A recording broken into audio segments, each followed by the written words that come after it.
Hello and welcome to what is it? Oh, a jet-propelled episode of the Drywall Podcast. I am your host, Nick Harmon. With us today, I am very excited to announce Alana Nicole Black, owner of Rocket City Drywall out of Huntsville, Alabama. She joins us for a very educational two-part episode. This obviously being part one.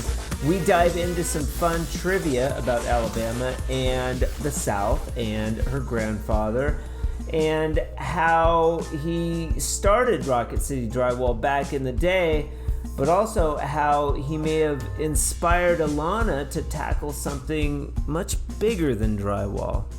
Yeah. And, we talked about my grandfather and passing away in 2018. The last conversation we had spent 2.5 hours talking about updates that of the research I was doing on the recycling side. And he was so excited and, he just was so encouraging. And this is something that makes a lot of sense. It's something that we've got to do.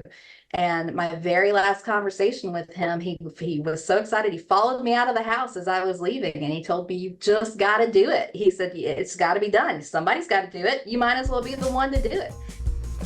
Alana has a courageous story and one that requires the backstory of Rocket City Drywall so that we can adequately dig into an exciting new direction as a product manufacturer. And the birth of her business child back to earth, episode 95, will leave you eager to hear the rest of her story in part two.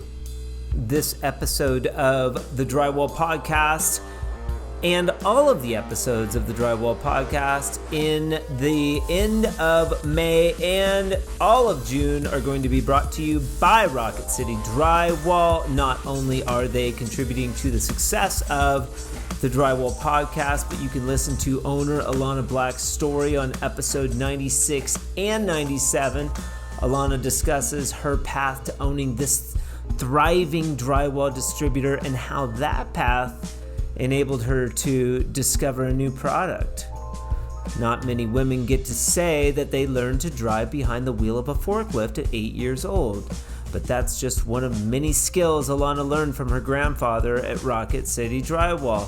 She's owned this mom and pop supply yard in Huntsville since 2016 and has dedicated her life to preserving the legacy of her family business. Serving residential and commercial construction, she promotes old school business values while pushing her industry to be ever growing in the innovation and the quality aspects. She reminds us to never underestimate the little giants. This episode of the Drywall Podcast was also brought to you by Fresco Harmony, making walls better since 2004. Fresco Harmony will be hosting a training event at CSR in both their Concord, Toronto, and Barrie locations. If you'd like more information about that, you can reach out to me directly at info@frescoharmony.com. Those events are scheduled for the 6th and 7th. We'll be hanging out at CSR all day on the 6th and 7th. That's a Thursday and a Friday in June. Come check out the training. I'd love to meet you. It would be fantastic. You're going to have fun, all of the other things. But for now, Alana Black, Rocket City Drywall on the 96th episode of the Drywall Podcast. Let's get into it. You've got some cinder block there. I'm in my office, so we've got what you would think of as a typical drywall supply house. And we're all concrete block here. We've got my armored man back here and my great grandmother's chair. Okay. All right. Nice. And what does the armored man represent? Well, so I'll be honest with you, my kid just really liked him. We saw him at an antique store and we named him Sir Francis. And Okay. he usually sits by the front door and greets everyone. Good. We like to keep things light and humorous around here. Good. And Sir Francis will be joining us on this episode of the Drywall podcast today. How Yep, exciting. I think my kids will be proud. He doesn't say much. He's a good man. He's a good man, he just sits there, holds the sword, serves and protects. And then grandma's chair real quick. And this is kind of for the YouTubers if they want to go onto the YouTube channel and watch the podcast, they can do that and get a chance to see Sir Francis in real life and also grandma's chair. What's the significance of grandma's chair? So that's actually my great grandmother. So Ooh, my dad's grandmother, and she had all of these, antique Victorian furniture. She lived in Springfield, Illinois. And when my grandfather was downsizing, he passed some furniture down that ended up with my brother. And my brother couldn't keep it. So he said, "Don't you have a place in your office for it?" And so sure enough, I do. yeah, we have somebody to sit on it as well. Cool. Oh, Yep. I could spend the whole hour talking about tchotchkes in Alana's office, but we have more important things to get to. Alana is the owner of Rocket City Drywall in what city? Huntsville, Alabama. Huntsville, Alabama. So we are northern Alabama. We're only about 20 miles from the Tennessee state line, south of the Tennessee state line. Okay, let me ask you this. Do you like the song Sweet Home Alabama? Who doesn't? Yeah, yeah. It's fine. It certainly has its place. You big Skinnerd fan, are you? It's Freebird and Sweet Yeah, Home Alabama, right? That's yeah, what of course. everybody. There's Um, another Alabama reference song. Well, there's many, but the Grateful Dead comes to mind. Alabama Get Away. I like that one too. so a lot of people don't realize that Muscle Shoals, Alabama, which is Yes. just west of us. So yeah, we had a huge music scene there. We actually, my Oh family yeah. toured one of the historic studios there, and it's where the Rolling Stones they Yep. recorded Wild Horses and Shelter. Give me Yep, shelter. Give Me Shelter. Actually, the beginning of Freebird, Leonard Skinner, they said it was actually like not a groupie, but like one of their stage handlers or people that were part of the group that wrote that little intro in the very beginning. They were kind of stuck while they were recording it, and Yeah, he came up with iconic. that part. Yeah, Yeah, so Muscle Shoals is iconic. So if I ever get over to Rocket City, or when I get over to Rocket City, Drywall rather, I definitely want to go see Muscle Shoals. Can the public go see that recording studio? yeah, absolutely. They do tours. You definitely want to do Oh, the tour. They yeah. still record. Lana Del Rey, he was here recently and she recorded. Alabama, we always say that Huntsville, Muscle Shoals, we get a bad rep because of our last name. Alabama is not typically the most reputable state in the country. A lot of people have a lot of opinions about us, but the Sure. reality is that we are very hospitable. Probably one of your most down home regions that Yeah. you can still come to. Lana Del Rey, she loved that she could go to the mall in Florence and Muscle Shoals, and she said that there was a really great Dillard's there. But she loved that you can walk down the streets and people aren't going to swarm you. They're not going to, people mind their own business here for the most part. Right. Hence the term Southern hospitality. No, Yeah. absolutely. And Yeah. Huntsville, we're a not so secret anymore. We went from the fourth largest city to the largest city in the state just in the last 3.5 years. Okay. We have had rapid growth, year over year, exponential growth, and a lot of that is attributed to what we are more known for is we have NASA Space Center, Marshall Space Flight Center here. We Okay. build all of the rocket engines here in Huntsville. We also have the Redstone Arsenal, which houses the entirety of the Missile Defense Agency. We have an FBI headquarters here. Okay. Um, we also have the second largest research park in the United States, right behind RTP, fourth largest in the world. So we do a lot in bioengineering. We also do a lot in advanced manufacturing. So we have Mazda Toyota's first joint venture here in Huntsville that brought about 5,000 jobs with it in the last couple of years. Fabulous. It's just it's really an incredible space. And on top of that, we are an hour and a half south of Nashville, 3.5 hours from Atlanta. We're really centrally located. Yeah, yeah. Nashville is definitely another place on the bucket list for me. Very cool. A lot of good information. Are you originally from Alabama? So my grandparents that started Rocket City Drywall were from Alabama. I actually was raised through high school in North Carolina, just outside of Raleigh, North Carolina, a little town Okay. called Benson. I was raised single mom, and so anytime that I wasn't in school, typically my grandfather was, the day I got out of school, my grandfather was at my house waiting to grab me and bring me to Alabama. And so I grew up split between North Carolina and Alabama, Okay. and grew up here right by his side in the company. So let's go back. Rocket City. When was Rocket City Drywall founded? So And my grand and also Rocket City Drywall is not a drywall company per se that goes and puts drywall on the wall and finishes drywall. For all you listeners out there, Rocket City Drywall is a drywall supply company. So tell us a little bit about uh, the inception of Rocket City Drywall briefly, and then what you guys do. Yeah, so my grandfather, Charlie Stanley, he was born and raised here in Alabama and grew up in a farming family, farming community, and dropped out of high school. He didn't have the grades to be able to continue playing football. And so he decided if he couldn't play football, why would he go to school? So dropped out around 16 years old.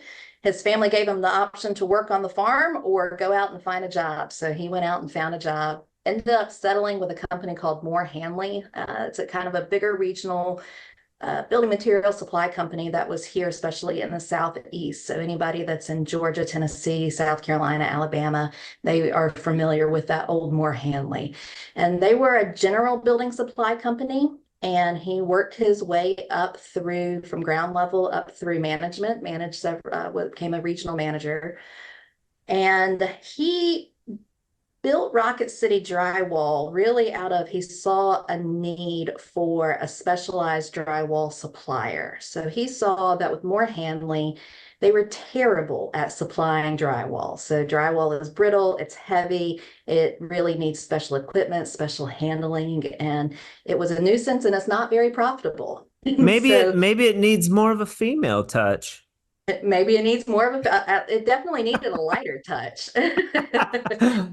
So that's how he actually got started. Was he had the idea that there was a niche supply capability there, and so he negotiated with Moore Hanley to be able to after hours start handling their drywall supply contracts. So he ended up getting a little flatbed truck, and he delivered. My grandmother would go out with him. She'd tell stories about shining her headlights out on on these projects after dark so that he could go out and he would stock these buildings with drywall, and ended up building that into Rocket City Drywall. He started it officially 1985, March of 1985, same year I was born. And he incorporated in 1986 and started out really specializing in drywall, just a little flatbed truck that eventually for the old timers, they remember the scissor bed trucks. You still see some of those every once in a while. Yeah. Certainly light years away from what we have now in the technology with our boom trucks. And then I'm putting together a connection here. Rocket City, is that a terminology used for Huntsville, hence the NASA program, so hence Rocket Correct. City Drywall. Okay. Yep, that's us. Yeah. All right. So Huntsville is known as the Rocket City. So that's how we ended up here. A lot of people end up thinking that it had something to do with like sheetrock or that type Ah, of correlation, but no, it's where the Rocket City. And he started out, he was primarily a residential supplier. He grew into various products over the years. He branched out into windows and doors. He had a big supply working with Keller Windows. And he ended up breaking into roofing. We did roofing for decades. And over the years, he branched out. So he had multiple locations, ended up bringing that back down to one location here in Huntsville. So we've gone through all of the ups and the downs in this industry. for sure. Shout out to Charlie. What an entrepreneur. Yeah, my pop Charlie, he really was an entrepreneur. He was a curious guy. He passed away in Yeah. 2018, and he was a curious guy. If he wanted to learn something, he'd find a book and he'd learn about it, or he'd find people that were in it and he'd ask about it. And he always had the mindset that he could really kind of take on anything, that there was nothing Yeah. out of his reach. You would have to have that mentality, that mindset to do that. Anything in the entrepreneurial realm. When did you take over? I'm going to skip forward a little bit. When did you take over Rocket City? What year? Then I took over management 2010, bought it in 2016. So I bought it from 20. him in. Okay. So what I'm getting at is that was Charlie ultra proud of you for taking over the company? I like to think so. I hope so. So that was the whole purpose of initially I came into the company because there was a recession, and I knew I didn't know what I wanted to be when I grew up, but I knew I didn't want to be in debt. And so it made sense to come work for a few years, save up, and I thought that I would end up going to graduate school. And then we ended up having the pinnacle of our recession in 2010, and that's when I took over management. And I think that he was proud. I think that we worked really hard together to Yeah. pull our company through. We lost over half of the independent suppliers from 2008 to 2012.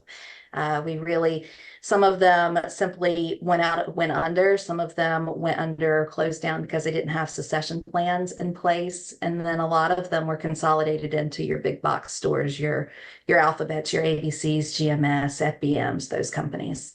Okay, so much like Albuquerque, there's a lot of these companies getting beat up, bought up, and beat up by the big dogs out there. Well, that's interesting to me that you would be inspired to take over the company when it's on a downward trend.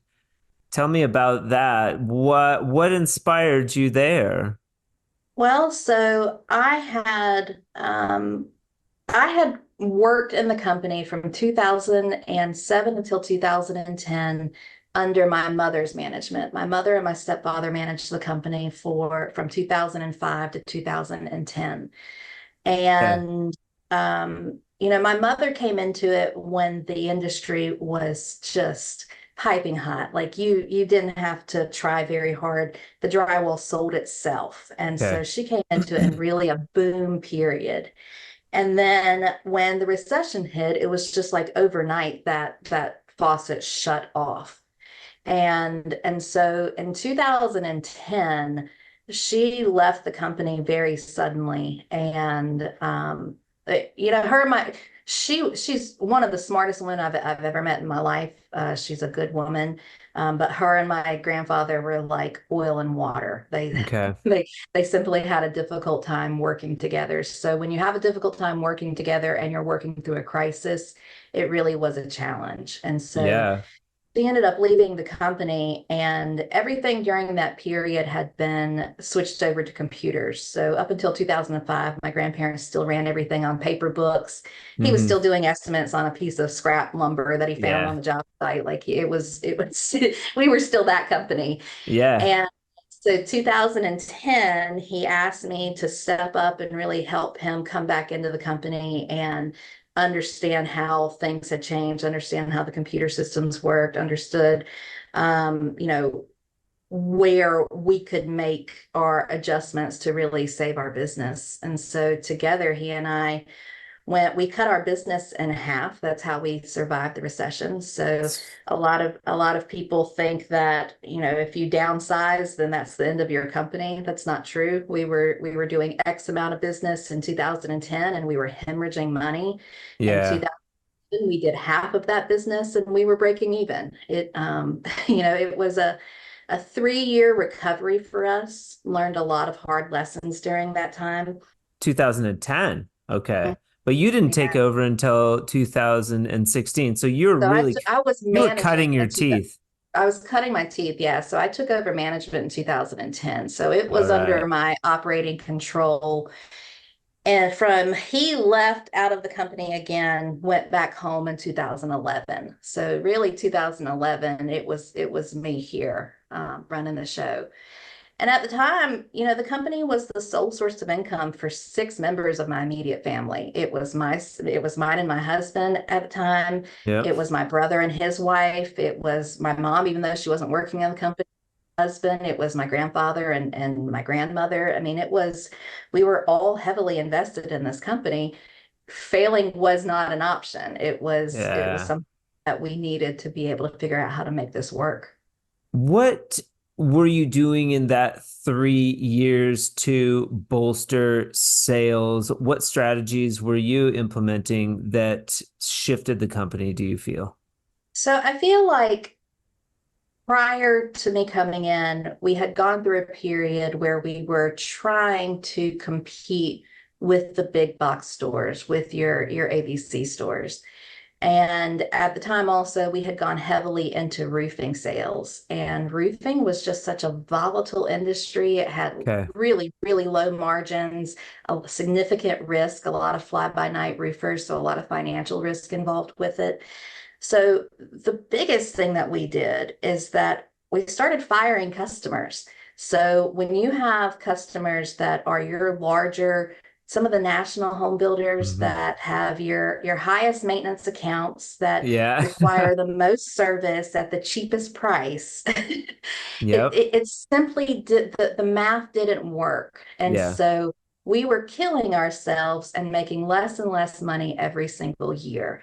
And so on the other side of it, though, there was a whole segment of our community here that believed in us, that believed in a fair market, that believed in fair pricing, that believed in fair service, and that still had a relationship base. And so we went back to our roots of what got us through the first 20 plus years of our business. And we went to those customers that we could build relationships with, that we could service the heck out of, that we could offer fair pricing to, not the cheapest.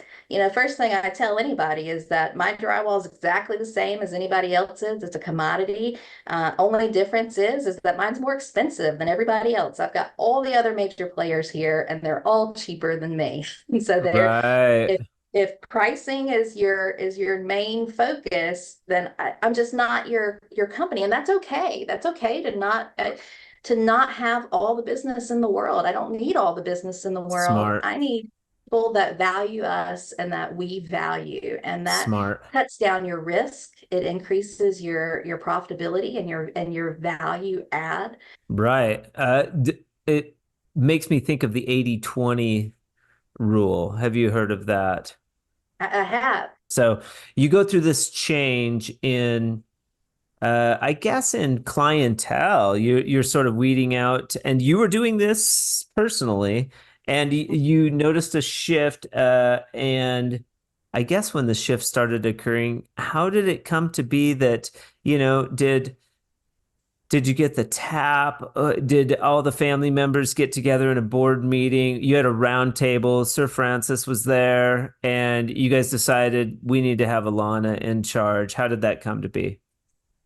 Well, I think it was the relationship that I had with my grandfather initially. Okay. There was just so much trust there and collaboration. And my grandfather and I would spend hours solving all the problems of the world. And so I think that it was a natural order to be able to step in and be that support for him. We had that relationship. And when I bought the company in 2016, at that point, my brother had already moved on. He ended up going back into the private sector as an air traffic controller, which he had done in his previous career with the Air Force. Okay. And so he left the company. My stepfather was still in the company and still is in the company, but he and my mother did not want any part of that ownership. And my grandparents were getting older, and all of their wealth was tied into the business, and they could not comfortably retire. And so Oh, at that okay. point, it made a lot of sense for me to be able to um, buy. In our succession plan was for me to buy the company, assume its debts, assume its assets, and provide that capital, that cash to my grandparents so that then they could retire comfortably. And Sadly, it sounds like Charlie only had a couple years of retirement. he only had a couple of years Shoot, left. shoot. You know, But it he sounds like was he loved what he did. I mean, when he was a go-getter. he loved what he did. He Yeah. stayed busy and active. He was at Yeah. okay, 2018 is when he passed away. So he was 76 when he passed away. And he was roller skating with my daughter the month that he passed away. Yeah. He was still incredibly active, and yeah, it was sudden. We didn't expect it. It just hit out of the blue, and was a tremendous loss for our whole family. Okay. Alana takes over the business. What's your first course of action? Yeah, 2016 is when I bought the company. Yeah, so eight, we're pushing eight Eight. years was Yeah, March. sorry. Yeah. Eight. And yeah, no, so 2000, and I started my course of the direction I wanted to see our company go, really before I even bought the company. So I knew that I wanted to take us into diversifying our business structure. So we couldn't only be residential. So the what I saw and learned during the recession is that typically you need a type of blend so that one is when one's up, if the other one's down, you've still got something there to make up. So you have more opportunity by expanding into other market spaces. So Okay. all the way back in 2011, I hired a salesman that had commercial experience to help me learn about the products, help me learn about the contractors, help me learn about the manufacturers, start building those relationships. Yeah. And I spent 5 years developing that market before I bid my first commercial project, started bidding my first commercial project. Yeah. I was ready for it in 2016. And that was when China, all of the mass inflation with China, so the tariffs hit. And so everybody was in an absolute panic because all of a sudden pricing was just completely inflated. There was no pricing security. And so I actually took 2016 and watched. I watched how the manufacturers responded. I watched how the contractors responded. I watched how they were supported or not supported. I watched who ultimately held the financial burden of some of the poor business practices that were going through. And then I took those lessons and began bidding commercial work in 2017. So that's Yeah. that's the first big thing that I did as the business owner, was starting to branch out onto the commercial side of it. I also worked really hard in developing my relationships and network in our community, which also started earlier. That started in 2010 when I'm trying to figure out how in the hell do we save our business. And so the only way I knew to do that was to go to people that were smarter than me, that were willing to mentor and advocate and support and uplift. And so I became active in our Chamber of Commerce. And Smart. yeah, and so our Chamber of Commerce here is really who brings all of our major industry. They're a tremendous partner here in our community. Are you involved with the home builders associations there? Involved with the Home Builders Smart. Associations. I was on the Associate Council, the Board of Directors, the Executive Board. I spent a lot of years at the Home Builders Association. And I see you as being like spearheading like the social media and all that. Like, are you Yeah. do all that personally? Well, no. So once upon a time, I did. Yeah. I really stepped away from it when my kids were getting older, so pushing teenage years. I didn't want them seeing me on my phone developing marketing and on these social networks all the time. And Yeah. so I kind of passed that torch. Actually, my brother-in-law that's in the company now, he handles our social media. So you'll see Stuart, Okay. he's posts quite a bit of it. But no, I think we've talked about this, that I remember you meeting you very early on. I mean, we're talking 2014, maybe 2015, Yeah. and or the early days of like the coalition of framers and drywall contractors. And I think Drywall Junkies was around. It had its ups and downs. But people Yeah. were just starting to realize that there's access, like social media could provide access to people all over the world that are in your same industry and craft and trade and interests. And yeah, so I remember seeing you. I remember seeing Jose De Leon with Paul Finger. He did a great job. Joel Jansen with Tremtex. And Uh-huh. yeah, no, it was Drywall Nation was there and Drywall like Nation. Ice Mhm. Rock and Yeah. like I think Drywallers worldwide, but some of those Facebook groups got enormous right away. Yeah. Um, I read a book, I was referred a book called Crush It by Gary Vaynerchuk back 10, 11 years ago, and it was all like social media, like all the platforms. Get a YouTube page, start making videos, start making content. And that's kind of just what I did. And I mean, early on, that's how I started sort of hooking up with people, but I was still having a hard time. Like people are like, color joint compound, what's that, dude? I was getting a lot of pushback still,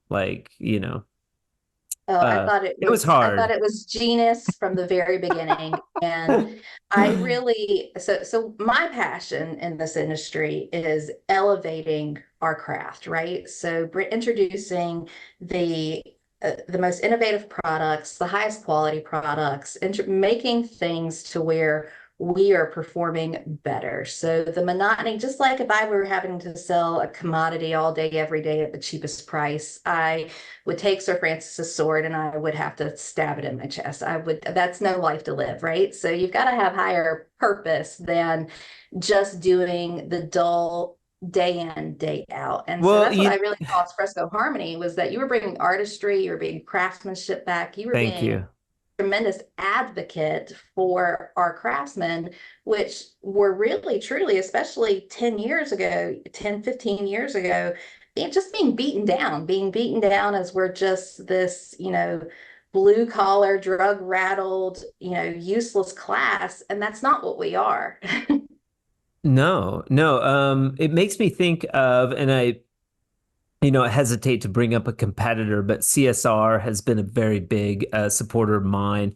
Their model of having a large range of dynamic tools, a clean showroom, like very, I mean, their facilities amazing. That's what that reminds me of. Now, are you going like with the tools and this sort of thing? Are you guys selling tools? Are you selling unique tools?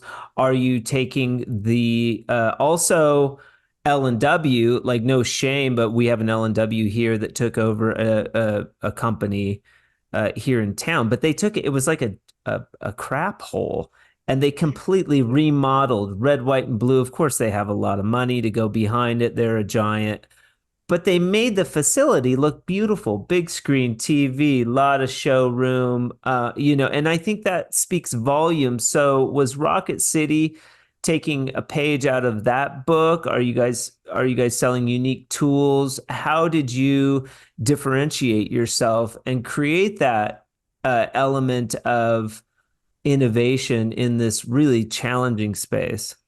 Yeah, no, we are not the five-star dining. We are your mom and pop diner. So we Okay. are where you go on Saturday morning with your family because it's comfy and Okay. it's familiar and it's it Okay. There is, I love the marketing and the branding of having a really beautiful showroom, and there is something to that experience. It's phenomenal. It's Um, pricey.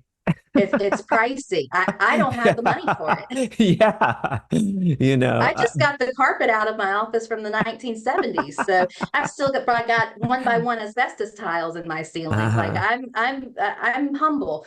My roots are yeah. humble.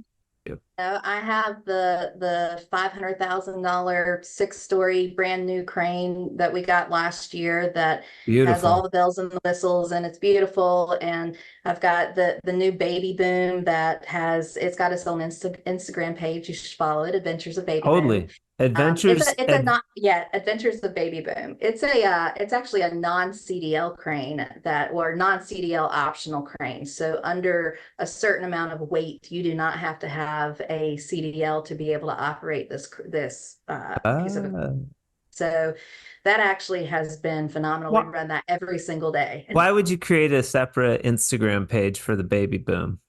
because it's so cute. So, Okay. so there's actually a social media page called Boom Truck Madness, and it's done the Ah, same thing for boom truck operators and okay. our delivery drivers and even just our stockers. It's created community and again Okay. advocacy for the trade, and just like it did with our craftsmen, our contractors. And so yeah, no, there's people that are interested in that stuff, Yeah. and people like following it. They like to see what it's doing in Huntsville, and they like to see the Cool. maneuverability. Paul Finger that created the truck, they love to see it because they like to see their equipment actually in action. So it's dual branding there, and Yeah. it's Is it just like, how do it's you, fun, right? yeah, how do you tie in Rocket City to Baby Boom, or is that just um, people just glean that Rocket City runs this page? How do you tie those two together? Yeah, And well, so do you have other offshoots pages? yeah, so Rocket City Drywall, first of all, is on all of our trucks and our branding. So you Okay. immediately see Rocket City Drywall over and over again. Smart. And that's not our most active page. It's not, there are plenty of people that have their dogs with their own Instagrams that get a lot more views than what mine what my That's little what page that's what does. I was just thinking of. No, and it is that same concept is Yeah. having that little offshoot. No, Rocket City Drywall is probably our most on Facebook is probably our most active page. And then which we're going to get into later, but the back to earth gypsum, the recycling side of it, that's really Yeah. what we're developing as well. LinkedIn is another area that I have had a lot of success in navigating and building out our network. I've used LinkedIn. I've been able to have direct conversations with, the global CEO Saint-Gobain, just because of LinkedIn, just because there's Yeah. that accessibility there. And that being able to have people in your network that have such influence and passion and drive, that is, I think, the best thing that anybody can possibly do. Yeah, underutilized platform as well, myself included. Like, I know that there's tremendous potential on LinkedIn. I just have an affinity for Instagram and the client to client or a business to client relationships that I develop there. I'm just better at it, I guess. Then LinkedIn has a different set of principles and strategy to posting than Instagram versus Facebook. They're all a little bit different versus YouTube. They're all a little different. And I think how we approach those social platforms is important. I'm really nerdy. It's so I really like to know what's going on in the business world in general. I like to know what's going on with the economy. I like to know what's going on internationally, and Yeah. all of that in a very serious. I'm not Yeah. nearly as much fun as the rest of my family or my husband. Yeah. I take it deep and heavy and dark way too Yeah. fast. But Yeah. I mean, but I love learning about the kind of more serious professional things that are going out there in the world, Yeah. and people are sharing, and there's a wealth of knowledge out there, and I like to be, uh, I guess, engaged with that. Well, you have a great personality, though. I think you could probably be more prevalent on Instagram. But I get that. And that serious too, that seriousness and attention to detail translates to a successful business for Rocket City Drywall. I mean, I can tell you're very astute. Going back to the separation, are you guys are carrying full lines of tools, brands, you got the newest tools coming out, you got your thumb on the pulse. Are you selling all these different brands? So we are heavily trimmed, or not trim tech, sorry, tape tech and Okay. drywall mat are Okay. the two that we carry the most of. Well, We like Drywall Master a lot. So yeah. Janelle, the owner, is very engaged with his business and stands behind his product, and you can Okay. catch him on the phone that same day. We do a lot of tool repairs here, actually. So Okay. that's one of our service ads is Okay. that Mark, my stepfather that works here in the company, he's on the shop side of it. So he does all of our tool repairs. He actually came out of the jewelry business. And so his Yeah, background was doing jewelry design and reading schematics and then building these little teeny tiny pieces. And so totally. that translated well on reading schematics of Yeah. your drywall tools. And so we Yeah. keep every little 50-cent screw, spring, washer. We've got every single little piece here. He And so probably loves doing that. From he jewelry loves to it. drywall tools. Drywall tools just kind of look fun. Like if I was a machinist, like it'd be fun to tinker around with that stuff, and dial it in and get it like working smoothly. You know, it's fun for us and probably gives the most satisfaction is that I think we might have briefly touched on this before. So we are dominantly a non-union area. And so Okay. most of our subcontractors are little independent guys that work under, we've got just a handful of your larger subs that hire out little independents. And so not a lot of money sitting in these, not a lot of tools floating around. And so when somebody's tool breaks down on their job site that day, that means they can't finish their job if their Right. tool does not get repaired. That means that they're not getting money. And so these people live paycheck to paycheck, just like we do. And so being able to provide that instant support and what could otherwise be really kind Yeah. of catastrophic in some ways. You know, you don't think about what it's like to lose a $1,000 tool, but when that $1,000 tool is the difference between you getting paid today or not, that's a probably what gives us the most reward with it. Why Tape Tech and Drywall Master? What do you like about those two companies? I leave that in the hands of Mark that does our purchasing, but Okay. because he's my tool nerd, and so he is the one that's doing all the research behind it, and he likes working on those tools. I think that he finds the design to be especially the most universal to work with. Okay. And I think that it really, and also it goes with what's dominant in our market space right now. So tape tech was dominant in our market hmm space already. And so hmm being able to support that for all of these years. But we introduced Drywall Master and people like it. They like that it is a affordable alternative, but a high quality tool. Okay, so Drywall Master might be in alignment with like the maybe your level five, and then Tape Tech is like your higher end. Correct. Yep. Okay, all right, very So cool. Can-Am, I've talked to Can-Am. I would love to introduce their tools. We've got I met Wolfgang at Yeah. AWCI recently. Uh, you know, we are definitely always exploring on what else we can offer. Yeah, Um, I mean, the semi-automatic realm, that transitionary period between automatic taping tools and semi-automatic taping tools, I feel like Can-Am fits a good niche for the applicator that's maybe moving from the banjo and hand finishing to the automatic world. Like Can-Am is in that sweet spot, and they're kind of the only company I feel like that specializes in that realm, and Wolfgang mid being intermediate, yeah. he's dialed it, like he's really dialed that in. uh you know Yeah, that's a good point. And we have, because we have so many people that are just being introduced into the trade, especially on just, your lower tier installation side of it, that we've got a lot of people using banjos, and that are not as familiar working with your automatic tools. So that intermediate actually is a good point. I'm going to say, on products, so we are heavily, engaged with National Gypsum Company. Okay. So we, out of 6 suppliers here in our market space, 5 of them carry Mirko finishing, mud. Okay. And that's most likely because we've got a Mirko plant not too far from us in Tennessee.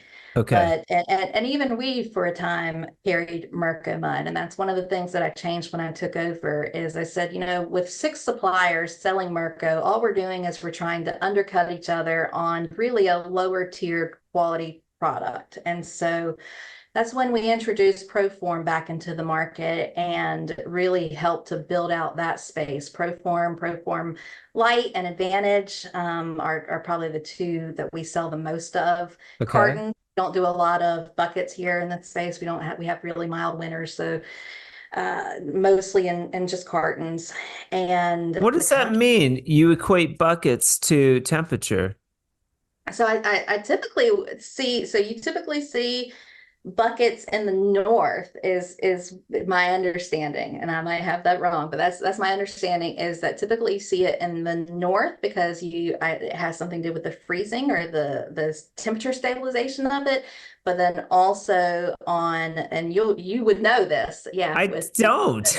This is the first time hearing this. okay. I thought it was like West Well, Coast, fact check East me, but that's Coast. my understanding because, and this is somewhat anecdotal because I've always asked why we don't have as many buckets here in our market space, and that's what I've been told is that Okay. it's more expensive. It is more shelf stable, so unless you are needing a longer shelf life of it, then and if you don't have a heated warehouse, like we don't have a heated warehouse, and Okay. so it's not temperature controlled, but we have mild winters, and so it really is not a challenge for us. But that's what I've been told anecdotally. I thought it was Um, cost and efficiency. Like because your buckets cost more money, it's more not only more efficient to manufacture the cartons, but or boxes as we call them, but like a bunch of extra buckets laying around. It's like less you can recycle the cardboard. I mean,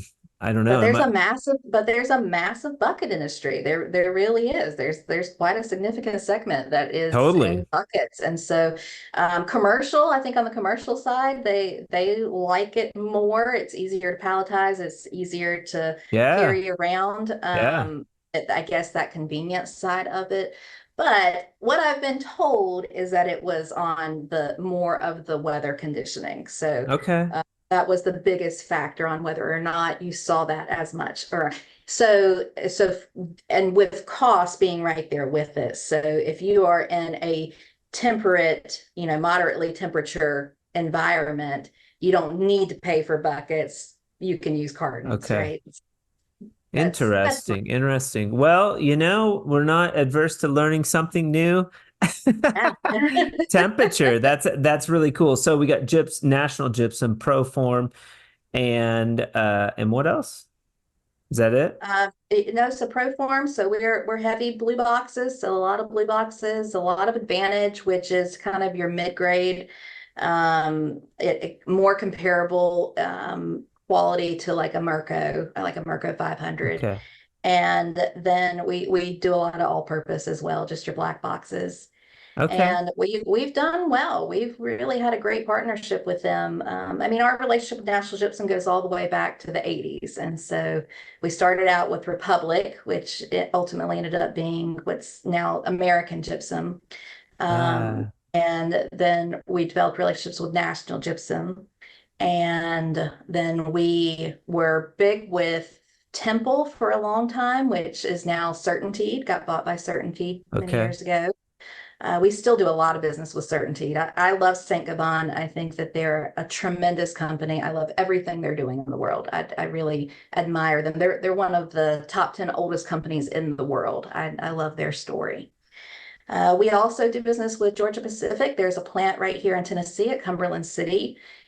We do a little bit of business with USG. They're our closest plant that's here in Bridgeport, Alabama. We've had a challenge getting accessibility to USG. USG owned L&W for Monsters. Monsters. And then Warren Buffett came out as an investor and said, I'm dumping all my stocks. This is the dumbest industry I've ever seen in my life. Nobody wants Right. to make money. Nobody accused Warren Buffett of being stupid. So USG sold off L&W, and then L&W was bought by ABC, and so which Okay. was back in roofing and siding. That was And recent, yeah? that last probably 5 years that they were bought in by ABC. Yeah, The pandemic messes with my timeline, but yeah, it totally. was fairly recent. So with L&W being here in our market space, USG didn't really do a whole lot of favors for us. And then we're actually in 2015, another thing I did for our business, we joined a buying cooperative that or like a buying group called Affiliated Distributors. And that is a group of independent suppliers, just like myself, across the country that gather together. And with our group or our organization, it gives us more leverage against the larger suppliers. And so our Nice. collective buying as an organization is comparable to a GMS. And so Oh, then that helps us interesting. on pricing, on rebate structures, on all of that. Now we're not anywhere close to what the big boxes are able to negotiate. Home Right. Depot's killing markets right now. Yeah. Now that they've decided that they want to be distributors, which is always they try it every 10 years. They're What does that mean? What does that mean? So Home Depot, they sell products. I can go in there. I can get a discount on 12 boxes. It's kind of efficient. What does that mean, distributor versus just a retailer to you as it pertains to Home Depot? Right. So as a retailer, Home Depot has always done silly things, right? So they have the volume to be able to play with pricing and markets, and they have the product selection to be able to be very aggressive on certain product segments. So Okay. you make your money on your lumber, you lose money on your drywall. So for instance, if you sell Uh, it as a package. yeah. Now, as a retailer, typically you would see a Home Depot or a Lowe's, they'd carry maybe a couple of lifts of drywall, 100 sheets at the most that they've got there. And it was really for your home remodeler, Hmm. your individual that was coming in, buying a couple of sheets, and then they'd go home. Yeah, And so plenty of times I go to Home Depot and the mud's not there because somebody came and bought it all out, and I got to wait an hour for the lift guy to come pull one down, or they're out. So there is Mhm. that factor as well. Sometimes they just don't have it. So Home Depot several years ago decided, you know what, we're going to get in when this is really a post-pandemic development in that they saw the need for better supply chains and so better fluency in their supply chain. They really had difficulty getting materials. And so they set up these massive distribution warehouses and focused in on products like drywall that historically they had had a All right. smaller segment in, and they negotiated these massive deals with manufacturers and had really aggressive pricing at a Okay. really aggressive volume, and filled up these distribution warehouses. And I was recently at this conference with affiliated distributors and talking to other independent contractor or independent suppliers across the United States. 100% of us can go to Home Depot right now and buy drywall for less than we can buy directly from the manufacturers. So it It's is cheaper here. It's cheaper here, and I got to break the it's balls at the cheaper. guys because L&W sells Fresco Harmony here in Albuquerque. So I go there and get my mud. It's like thanks, it's a head nod. Plus, I don't, I'd rather support them than support Home Depot. But yeah, it's cheaper at Home Depot. It's cheaper. It is. And And I'll they buy a can do that. pallet. I'll buy a pallet, Yep. and like just sit on it and use boxes as I need them. And I've lost, we do a lot of multifamily. We do very well with multifamily, and it's kind of our specialty. And we lost a multifamily, one of my favorite contractors. They're like family to me, but the Lame. pricing was so different at Home Depot that he couldn't walk away from it. And I told him, I don't blame you. But Yeah. he's also having to arrange his own equipment to go pick up the material. He's having to arrange his own labor to stock a multifamily. And so, Yeah. look, I've got a $500,000 truck. I've got two Yeah. $40 an hour plus, installers that are, or not installers, but suppliers, delivery guys Yeah. that are experts on stocking this. So if it's worth your time and your Yeah. effort, save the money there. Yeah. You're not going to get the love with Home Depot. Sorry, man. Hit the Yeah, skids. no, they're not. They can open up bulk distribution warehouses, but they're never going to get into the supply game. They sub out Yeah. all of their supply. And so Uh, we are a for-profit organization that sells building materials at fair market price, and we have the equipment and the labor to be able to do that in a market competitive way. They're not putting me out of business, but I'm not going to support their business, and that all they're doing is a race to the bottom, sell as much as they can for as cheap as they can, as fast as they can. And that's not how you stay in business long term. You can't do that forever. I mean, Home Depot has a different model than what you have. And what you said about sometimes we have to take a step back and I mean, even around patching. I mean, I don't care what the zeros look like. Like I go to do a patch, it's like, I charge $100 an hour. Okay. For Fresco Harmony patch, it's gonna be $300. It's like they gasp, and nobody has a problem paying a painter $500 come in and blow out a lid. And Mm-hmm. then, maybe the patch doesn't look the way they want it to look. It's like, I'm not going back to free for free to do it's a Fresco Harmony patch. Maybe the color doesn't match. I can reskim the area. I can spend however, just like a plumber, I can spend however much time you want. I have to charge.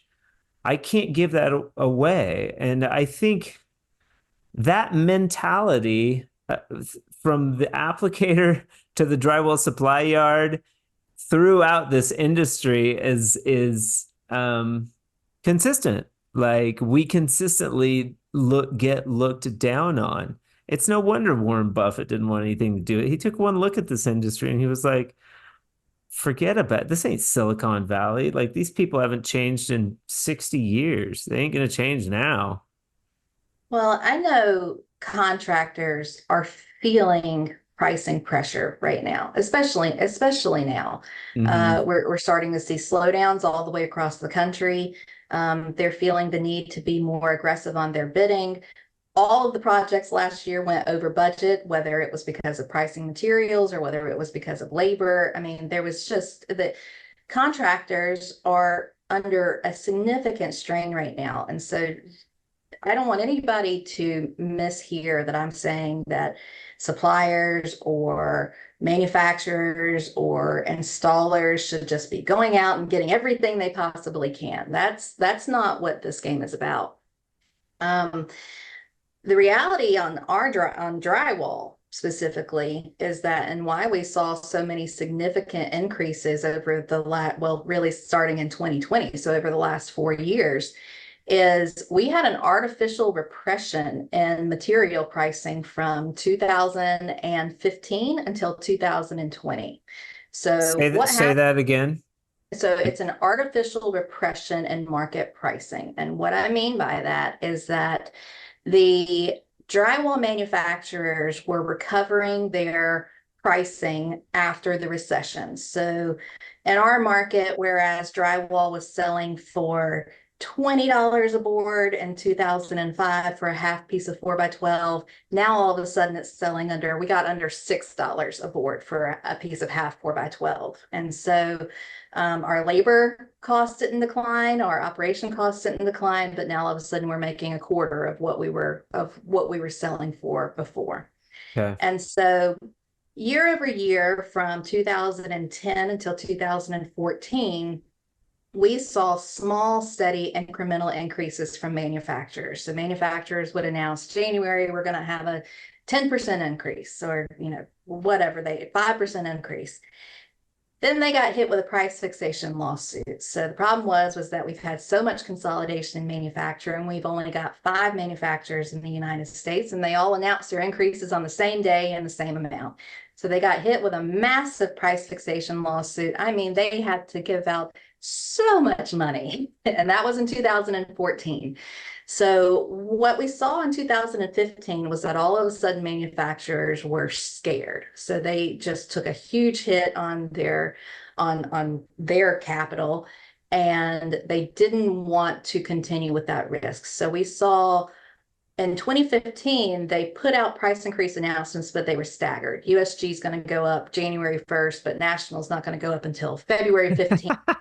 And so what happens is that everybody just stops buying from USG and starts buying from National Gypsum. And then what happens? USG says, oh Ay, no, ay, I ay. can't lose all my business. And so they drop off their increase. And then the increase ends up dissipating and the market doesn't accept the increase. And so it was a lot of pushback, especially from distributors. So your large box stores, a lot of pushback from them of, you don't go up on my price, I'll just buy from the other manufacturer. And Yeah, I so, love this feedback too because it's you get a lot of this podcast is predominantly applicators, man. I love having applicators on, hearing about their journey.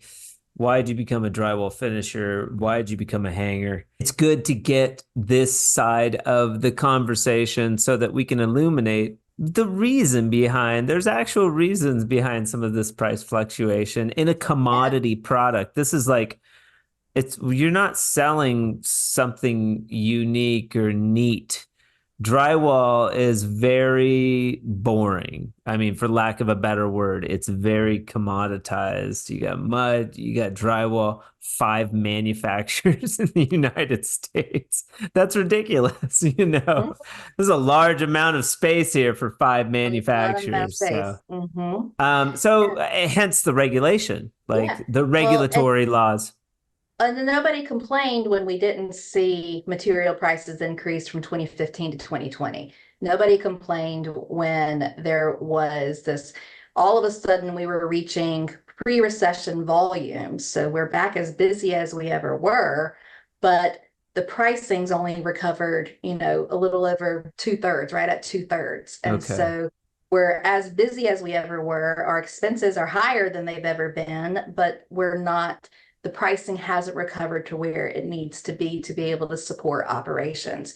The pandemic changed that. And so the pandemic, all of a sudden, that shut everything down. All of a sudden, they couldn't afford not to increase their pricing. And so that's why Right. we saw if they had steadily increased from 2015 to 2020, it wouldn't have hurt anybody. You could have predicted it, Right. it would have been budgetable, it would have been less of a pain than having 4 to 6 increases in a 12 to 18 month period. That's Right. where you get your instability. You can't predict out your job costs. That's where people run over budget. That's where people start getting shit rolls downhill. So all of a sudden now, everybody's trying to get the other person to be able to hold that liability. And it's just, Right. it's a nightmare. It's not the way the business should be practiced. um, a wealth of knowledge in the drywall industry. This is where I would say that the conversation gets interesting for me because as an entrepreneur, you are diversifying a bit and you are going into you have a new idea. Stop me if I'm wrong. Probably not new to you. You've been developing this for a long time, but it's a recycled gypsum concept. And I want to save it for part two. But can you give us a really sweet teaser? Maybe we can talk about how this idea started to germinate in your brain and then we'll leave a nice cliffhanger. Yeah, this developed out of our branching into the commercial side of business, Right. and 100% of and the expansion and growth that was happening in Huntsville, and 100% of the new industry partners that were coming into our market had sustainability goals. And so I was being asked the question, what do we do with our drywall waste? And so that took me down a now 8-year rabbit hole of Who's having sustainability goals? Like they don't, this is so, construction. They don't give a shit about sustainability. well, so our subs are trying to pay their bills, right? So it's your hierarchy of needs. So, when you're trying to keep your lights on, when you're trying to keep your family fed, you don't have time to think about sustainability, right? No, It's your I'm talking about the higher ups that it's your key stakeholders. So it started with me actually a project for Boeing. I'll give a shout out to Boeing. So they were one of the early conversations that said we got to get our material out of the landfill. We've got zero waste well, sustainability there's goals by at that time it was 2030, they're right? probably getting pressure from some other regulatory committee that's like, "Hey, you guys waste too much crap. Is there any way you can like waste less?" So it really goes down to yeah, it goes down to two things. So one, there is a genuine concern Okay. that the new consumer, your younger consumer, has significant concerns about environmental impact from industry. They're And learning it in school. My they're kid's learning learning at it. school. My Yeah. kids are Hey, my hey, hey, my you YouTube guys, babies know all the about it. the planet's dying. Hey, The Dad, planet, the cars make emissions. Like, they're learning about it. Can we they're recycle? looking at yeah. And Yeah. so these companies are looking 10, 15, 20 years into the future. And so they Okay. see that if if all of a sudden someone picks up that a CEO is drinking out of a plastic straw, then somebody can put that on social media and people can rally behind it, Yeah. superficial or not. The Um, public can rally behind it, and then all of a sudden Boeing's the devil. yeah, yeah, yeah. But And so they have to be cautious of that. you took these sustainability goals to heart, and the question, by whatever means, was proposed, how can we be more sustainable? And Lana was like, you started to look at the gypsum. Was that you or was that somebody else that I, started to I sort of started observe to the waste? hey, I'm trying to get my feet in the door of commercial construction. So I'm like, yes, I'll look into it if this is something that people care about. And so, Because you're smart. um, Yeah. well, and I started looking into it, and what I found is that in my market space, it's roughly 1/3 of every piece of drywall I sell into our community ends up new construction waste. So Uh, think 1/3 cut off, thrown into the trash. And so that's how a many hundred dollars? so much waste. It's not just waste of material, it's waste and money, right? Well, a third, what do Meanwhile, you sell a sheet for? right now it's like just under $30. Yeah. I mean, it's high. That's $10 a Yeah, sheet. that's $10. You take 10 And bucks out of so, your pocket and throw it in the garbage? who could use that $10 is the installer, the one that is living paycheck to paycheck, just trying to get by, the one that's getting beat down on their pricing, saying you've got to do more for less. And so when there's material waste that is going into our landfill, and then there's financial waste that really should be staying in the hands of the contractors, that to me was the first red flag. The second red flag Okay. was I went to our landfill and said, what are we doing with this? Is it even an issue? Who cares about it? And he said, it's a significant issue. Drywall is toxic in the landfill environment. He said that It creates in an anaerobic condition, it creates hydrogen sulfide, which is one, just a smelly nuisance, but two, it's a toxic emission. It's not something that we should be breathing in our communities. And so we've got to get it out of our landfills. And then when I found out that nationwide, out of 25 average billion square feet of drywall produced in the United States annually, 5 billion of that, 20%, was becoming new construction waste every single year. And 85% of that was going into landfill. Only 15% was being recycled. And now I'm being told that it's toxic. And it actually is very similar to what we were running into with Chinese drywall many years ago. Chinese drywall is being shipped over on barges with not enough oxygen, not enough air coming through. And it has that same anaerobic, hot, humid condition that you find in a landfill, and it starts releasing hydrogen sulfide into the air. Weird. I didn't know No, that. it doesn't belong there.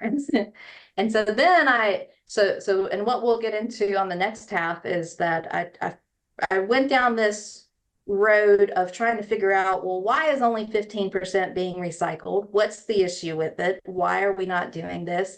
Who's tried it? Who's failed? What were the barriers to be able to enter this segment? And then I went and found the 15% that were recycling it and doing it well, and figured out what they were doing. And it was kind of a magical journey. It was a whole lot of fun. Totally. So you connected with these ballers that are kind of doing this, or they're on the forefront of maybe movement in drywall recycling. Yeah. And, we talked about my grandfather and passing away in 2018. The last conversation we had spent 2.5 hours talking about updates that of the research I was doing on the recycling side. And he was so excited, and, he just was so encouraging. And this is something that makes a lot of sense. It's something that we've got to do. And my very last conversation with him, he was so excited. He followed me out of the house as I was leaving, and he told me, "You just got to do it." He said, "It's got to be done. Somebody's got to do it. You might as well be the one to do it." And then he That's told me right. he loved me, and then I left, and then he passed away. And so it's really been a passion project that Yeah. is not only significant for my business, but significant for my family, significant for my own mission in life, mission and I drive in love life. that. So not only did Charlie leave a legacy of Rocket City Drywall, but before he went on to the next realm, he planted a little seed like, you know what? You're gonna do Just got this. to do it. And Gives me that chills. It seed, gives me yeah, chills. that seed, it carries through the whole story. That seed, So cool. because it's been a lot of dead ends and a lot of, going down one path and figuring out that's not the right one. And yeah, it's been a good one. Well, and so to give our listeners a little background, I was able to have a great conversation with Alana on the way up to Canada to hang out with those ballers and have a bunch of fun about this concept. And tell me the name of the recycling company real quick. So it's Back to Earth Gypsum. Back to Earth Gypsum. We talked about Back to Earth Gypsum and the direction that Alana is going and the parallels between Fresco Harmony and Back to Earth Gypsum, and these, how their innovative ideas and their entrepreneurial and product development, things like that, which is, I noticed a shift in your energy going from the mundane discussion about drywall industry, which is important. And I guarantee there's listeners out there that will find that content interesting, to the inspired Alana when it comes to Back to Earth. Where, and stop me if I'm wrong, has this inspired you to become more aware of the planet, the state we're in, like all of that? So, because that opens up a can of worms. I mean, I recycle. I'm conscious of how I'm weird. Like, I'm conscious of I don't drink water out of water bottles. Like, I will if that's what's around, but I carry a water bottle. That's one simple thing. I don't use plastic bags. I carry bags in my truck. Like, and you don't have to pay for bags in Albuquerque like you do in California, wherever. I just do that because plastic bags like blow around the sea and like they're wasteful. So I try in my day-to-day life, I try not to be wasteful. There's a lot of things that we can do on a personal level to be more conscious of our environment. Have you, and this will sort of be the tail end, have you, because of this, has it inspired you to become more conscious about other facets running your business, your personal life? It has. Probably the biggest thing it did was it highlighted how big some of these issues are and Hmm. how out of control some of these issues are. Yeah. And so it really helped me focus back in on control the controllables.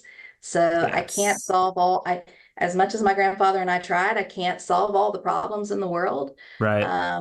But I can influence the small everyday decisions that we make. And Yep. I have a company, and my company is small, but it's not insignificant. No, It is certainly pretty. We put on average about 15 million square feet of drywall into our market space every year. that's And cool. so that means that one third of that is going into my landfill. And if I can have influence or control or accountability for the products that I'm putting out into the market space, then that's where my energy has to go to. And that is probably the bigger deal for us. But yes, no, pro we're gardening now. I only ever Cool. killed plants. Now I've got this nice, cool relationship with gardening, and Yeah. that's been a shift. We don't use plastic bottles, so we carry around our own bottles. We Duh. are Yeah. certainly looking at, you don't have to completely turn over your life to a completely No. different life. Don't have to. There's little incremental things that you can do every day Yep. that can provide a little shift, a little influence. Yeah, and it makes me think of the expression "think globally, act locally." Sometimes the troubles of the world are so loud, and you watch social media, and it's all about the chaos, it's all about the turmoil. And I shut off the news a long time ago, 10 years ago. I don't watch it. It's probably, and people do, and there's nothing against that. My family does. That's fine. If it's important, it'll show up on social media, or my friends will tell me, or what, I'll get the news. Um, that said, I try to focus on that sphere aspect of the impact that I'm creating in the sphere that I'm in, a podcast, coaching soccer, being conscious of what I'm using and my impact on the planet every day. Like, I don't care how green you are. That's important to be conscious of the waste that we're continually creating. Um, so the excitement of the next segment, part two, Alana, Rocket City Drywall, and the concept of back to earth. And for all you gardeners out there, it may be a product that will help out your garden this coming summer. Help those flowers grow a little bit. But we will have a part two. We'll get in touch online with that, and we will save your pearl of wisdom for the end of the second episode. Final thoughts. Not my pearl of wisdom, though. No, we're gonna save it. You don't get the pearl of wisdom unless you listen to part two, Back to Earth, the product that's gonna revolutionize the drywall industry. My final thoughts are thank you for what you're doing here. I've said it before. I really think that it is significant what you're doing with the podcast. Thank you. It gives voice, it gives community, it gives advocacy, and that is really significant. And I think you're doing an incredible job. Thank you so much. And I appreciate that. If they do want to, if they're inclined to, they love the industry report from Alana. It's kick ass. She's totally knowledgeable, and this is why she runs Rocket City Drywall. If they want to follow Alana on your social media platforms, we've got Facebook, LinkedIn, Adventures in Baby Boom, which I'll have to start. Thank you, Ben. I'll Yeah, have no, so to, you find us on we are a little active on Instagram as well. So with oh Rocket yeah. City Drywall and Factor, Okay. Personally, you can find me. I have kind of a split personality, so or split identity. So you'll find me as Alana Black on any of the Okay. personal sites. So that's Facebook and Instagram. On LinkedIn, I'm still Alana Parker. That was my name Okay. before I got married. That's kind of what I built. That's who everybody in the industry knows me as, is Alana Parker. Okay. Thank you so much for your time today. We will do this again, and I hope you have a fantastic rest of your day. Thank you. Thank you very much. All right, talk soon. Bye bye. Huge shout out to Alana for being with us on the Drywall podcast today. Tune in next Friday as we dive into part 2, the story of Back to Earth and how she created an amazing product that might be changing the drywall industry. Also, a couple accolades that may be worth mentioning. YP of the Year, Chamber of Commerce 2016. Alana was also Female Entrepreneur of the Year, Women's Business Center 2018. Alabama Small Business Person of the Year, Washington, D.C. 2019, and much more. If you would like links to these accolades, you can contact me directly at info@frescoharmony.com. Thank you so much for joining us on the Drywall podcast today. I really, really, really appreciate you guys listening. The Drywall podcast continues to grow in this space, and it's all because of listenership like you. I really appreciate it. I hope you all have an amazing weekend, and remember, keep drywalling.